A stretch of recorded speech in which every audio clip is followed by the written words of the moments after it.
Entry 4. The Aftermath of the Inferno. Date, May 22nd, UD, 1985. A week later, I returned to sift through the remains of the De La Vega estate, the air still thick with the acrid smell of tragedy.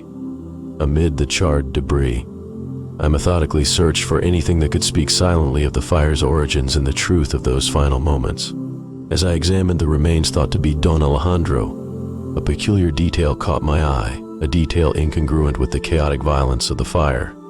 The gold ring, well known and often noted in public appearances, was indeed on his left hand, where it always was.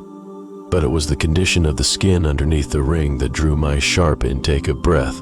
The skin there was not blistered, it was oddly preserved, untouched by the searing heat that had claimed so much else. Metal conducts heat intensely. Under normal circumstances, the skin beneath should have been severely burned, likely worse than the surrounding areas.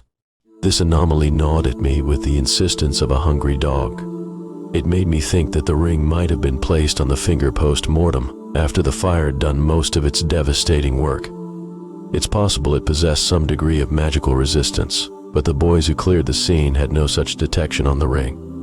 Like a lone wolf wailing in the night, this scene screamed that someone had gone through the trouble to stage this, ensuring the ring was noticed, but may have overlooked this crucial, telling yet confusing detail, unless this was no oversight. Regardless, it was a clue either left by haste or by a cryptic design to communicate something more.